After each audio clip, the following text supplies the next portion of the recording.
President Buhari tasked new board of Nigerian Sovereign Investment Authority to make more investments. House of Representatives tackles commercial banks on non-remittance. Nigeria's external reserves gained $500 million in 1 week, and oil drops despite OPEC Plus gradual output hikes. Details of this and more on Business Express, and we are reaching you from Abuja, Nigeria's capital. I am Benny Adams.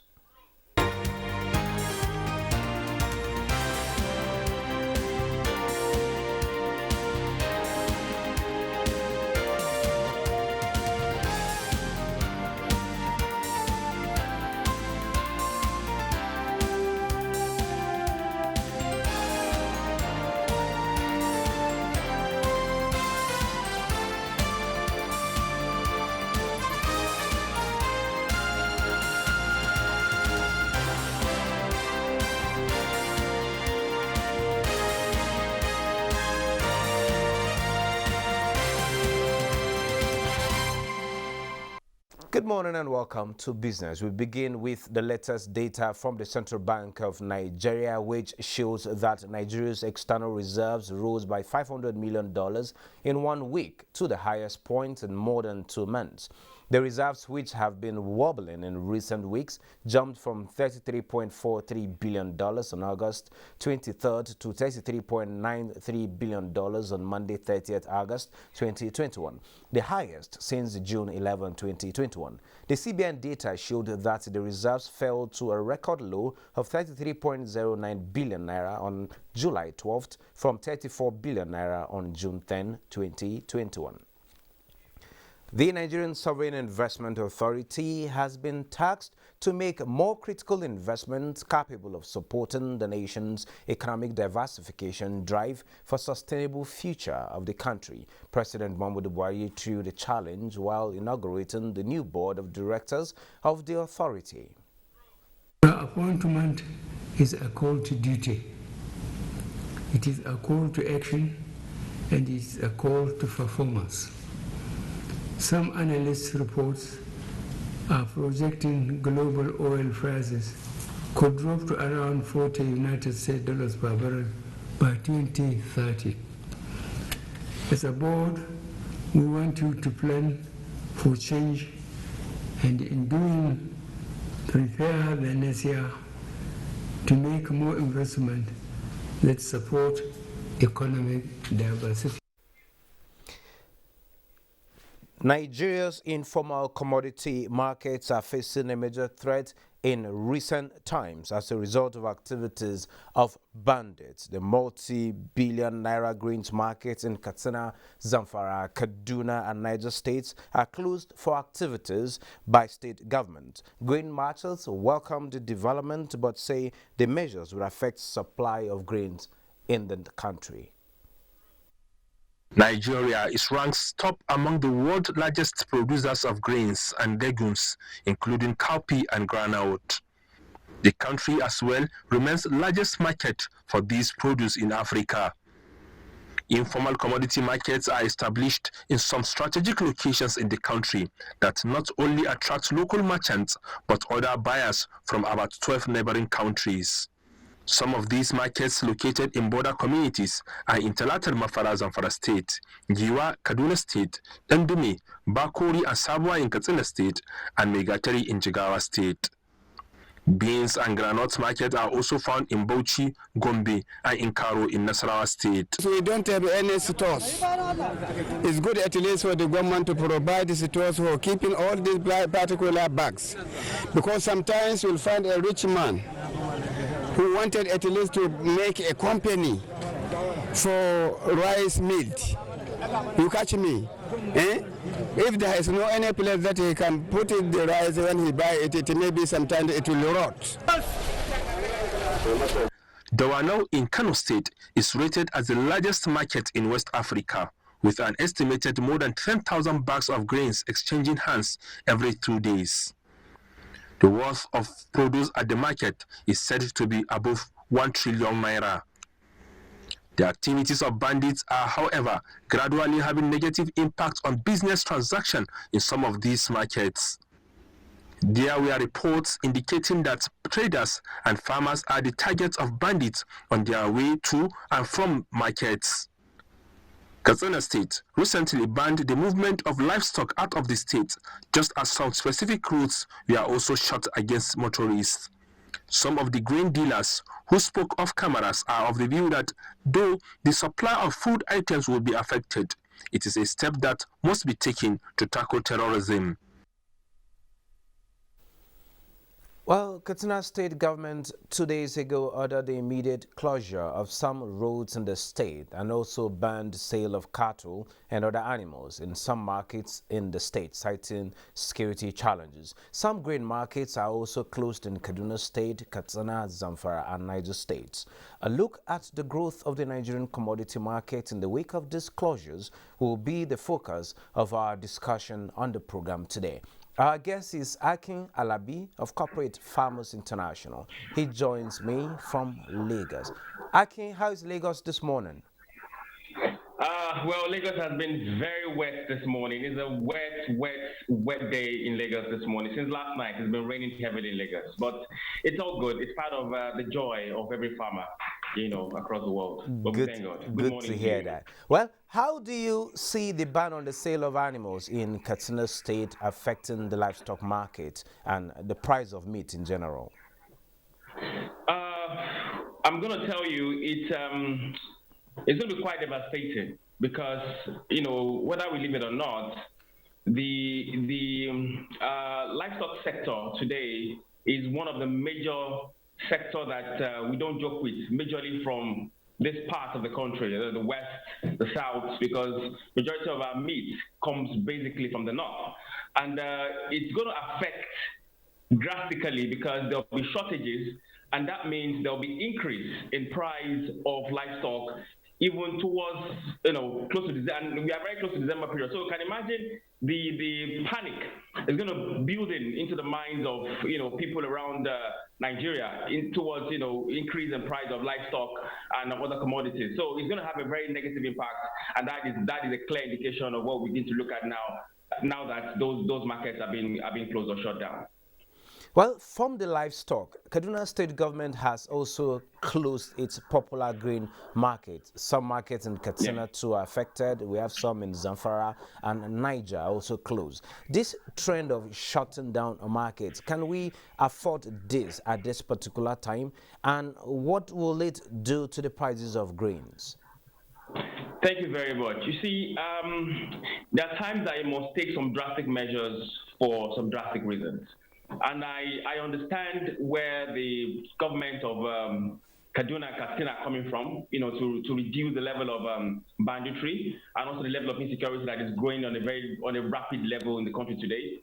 But again, as I said, we must take drastic measures to reduce certain things.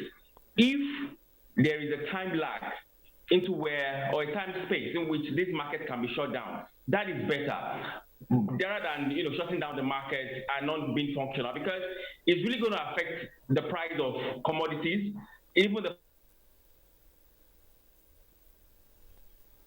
Well, we seem to be having some connection problems, but Akin, if you can hear me, I understand your point where these drastic measures will have to be taken, trying to balance security and as well as the economy. Well, inflation is still high in the country. How would you compare the rise in prices of agri-commodities with prices of other commodities? Well, you see, for agri, and agri is the only sector today that can even take the country out of form of inflation or whatever we are currently. But one thing is certain, my brother, the sector we are in today is so critical at this point in time, because if we don't pump in more human resources, more financial resources in developing the agri sector, basically involving youths to begin to engage more in critical value chain that will help develop the sector, then we might be looking towards doomsday. Because every day the prices of foods keep increasing, and also there is no production going on across the country. Automatically means there must be a factor, there must be what we could do to help increase the level or increase the level of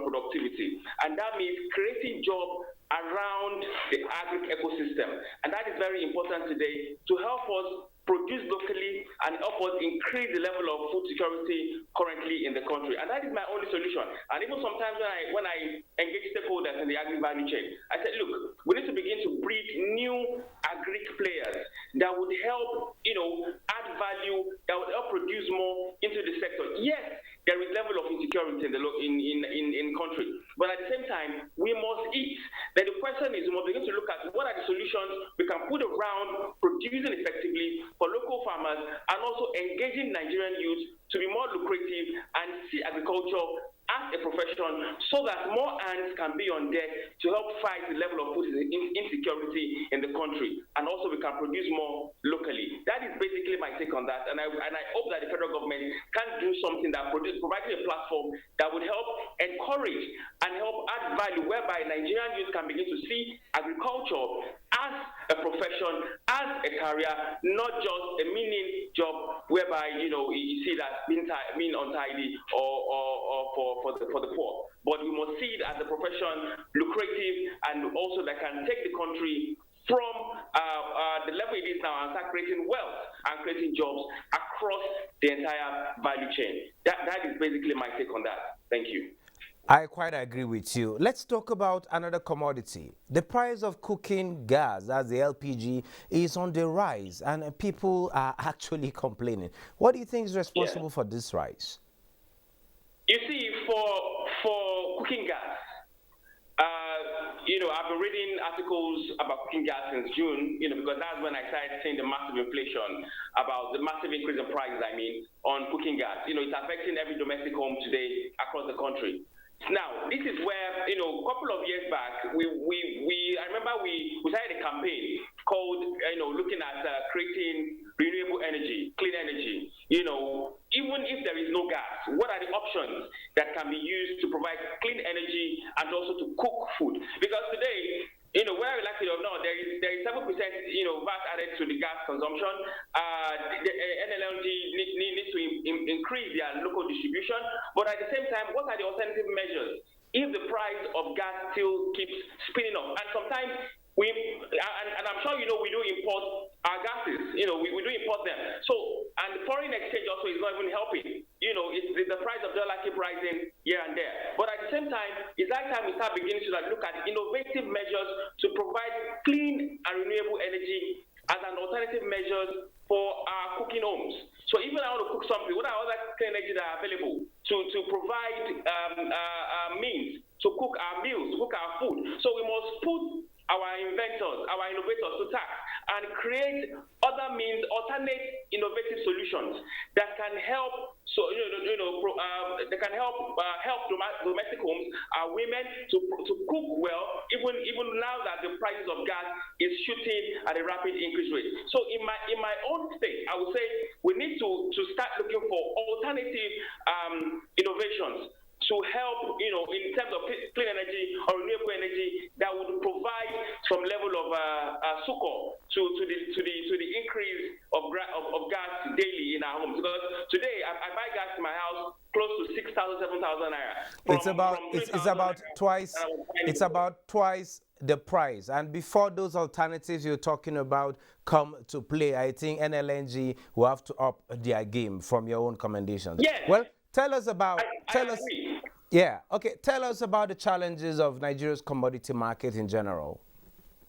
Now, the challenges of Nigerian commodity that I've seen from my own perspective is that we need to create more warehouses. Now, the state government in each state today in Nigeria needs to create more warehouses, because that warehouses are more like sites where farmers can easily dump their commodity straight from the farm and keep it and store it there for easy transportation and easy movement. Now, if that is done, that each state can create its own warehouses, and farmer has like a food bank, whereby once you produce, when you harvest, you can go directly to the state warehouse location or the state food bank. They drop your commodity there. It's easier for the state to now distribute those commodities across to anywhere in the country. And with that, they can even provide its own security by moving those goods, across the country. So it might not be an easy task, but those are the things that I would see that would also help reduce reduce the price of commodities, because today commodity price is determined by the merchants. You know, the commodity traders determine the price, because some will produce, others will hoard. Then once they hoard, they look for inflation, and the price shoots up. And when it shoots up, it's hard for a local man to go to the market and buy. But when states start creating warehouses, food banks, you know, across the state, it's easier as a farmer to dump your food there, and it's easier for the state to move those foods across the state, and also to move those foods across the nation. Those are simple measures that can be created by states in helping, you know, reducing the price of food, and also help solving some challenges around the commodity market, because commodity traders today are the number one champion in terms of food distribution across the country. And major industries like the OLAM, other FMCGs does not joke with their commodity traders, because whatever they produce from the likes of other manufacturing companies, they also need some level of commodity inputs like the grains, like the maize, like the soyas, you know, in producing those things. So it's important that the states also have, you know, some level of investment by creating food banks, warehouses across the state that would bring about a solution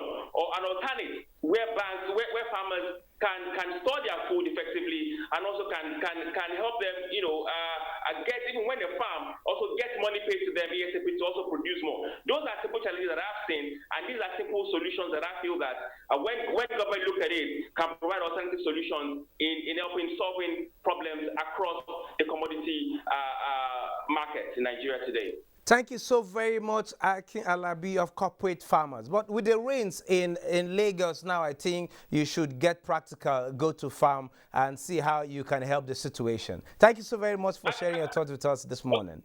All right. Thank you very much. Thank you very much. Well, moving on, for the ease of operations, the Nigeria Customs Service entered into agreement with commercial banks for the collection of custom duties. The House of Representatives Committee on Customs is investigating why some of these banks deliberately deny federal government access to such needed revenue by engaging in late or under remittance of collections, which is in billions of naira. Lami Ali reports on the investigative hearing. The committee is investigating 18 commercial banks on allegations of under-remittance and late remittance of duties collected on behalf of the Nigeria Customs Service from 2009 to 2019. Under the agreements, all custom duty collections are to be deposited into an account with the Central Bank of Nigeria, and amounts reconciled with the various commands of the service. Some banks are, however, not keeping to these agreements. 5 out of 18 were able to get 10.6 billion that they are owing government. And they are trying to prove that reconciliation has not been done well. Well, we have given them 2 weeks to go and come back. After these 2 weeks, we will not have any other option than to write to CBN to deduct the money from source. Representatives of some banks at the hearing put up some defense. It is a public knowledge that we've had a very huge, fire incidents as at that year. But I think with the discussion today, we've gotten the clarification that it is not the physical document that we are looking for. We'll go back to our system and bring the electronic information, you understand, on the remittances covered by a short period. There's a statement that were provided for all those 3 years, stating, and we even had to highlight the particular place or places where those figures are on the statement. The account number, the check number on it to CBN. We have traced about 60% of what the consultants said they could not find. And the reason why is what I was saying before. A customer can pay $1 billion, and the billion is for 10 different transactions. It goes into Central Bank Customs account individually. The committee requested for documentary proof with a warning that any bank found wanting will be appropriately sanctioned. From the National Assembly, Lami Ali. Oil prices fell on Thursday after OPEC Plus agreed to keep its policy of gradually returning supply to the market at a time when coronavirus cases around the world are surging and many U.S. refiners remained offline. Brent crude was down by 0.2% at $71.43 a barrel after dropping 4 cents on Wednesday. U.S. oil fell 0.3% to $68.36 a barrel after rising 9 cents in the previous session. The Organization of Petroleum Exporting Countries, OPEC, and other producers, including Russia, together known as OPEC Plus, agreed on Wednesday to continue a policy of phasing out record production reductions by adding 400,000 barrels per day each month of the market. With that, we now look at prices of other commodities on the global market this Thursday.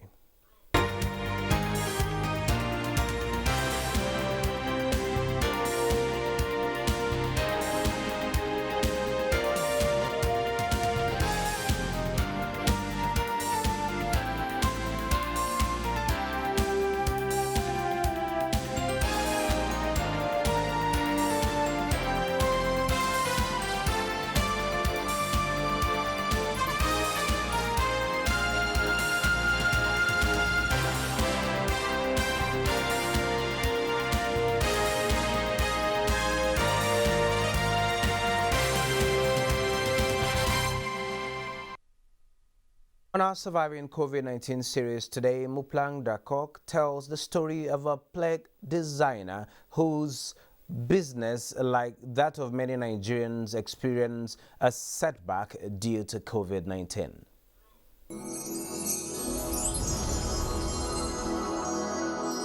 Surviving COVID-19 series is brought to you in partnership with the Central Bank of Nigeria. Ose Joseph is a printer and designer of award plaques and has been in business for 11 years.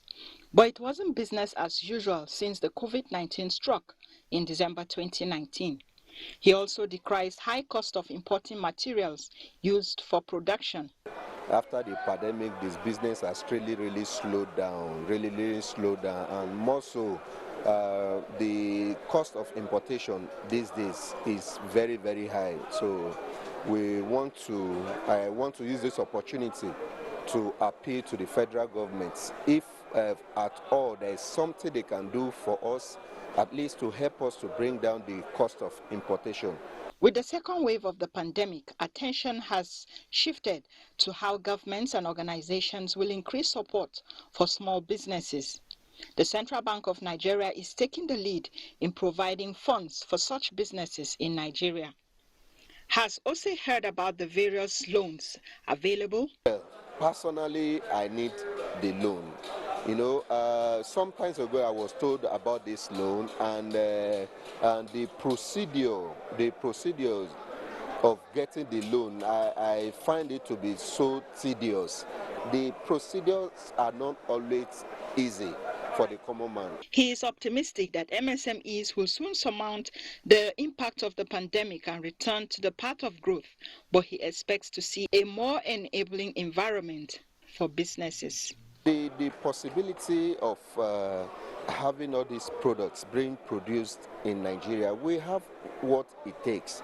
If government can give us an enabling environment, you know, creates an enabling environment for us to be able to produce this thing, yeah, I think we are willing.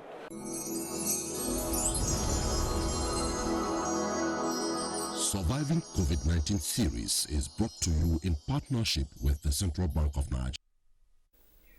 Next is a look at the global market with Bosside Ebo.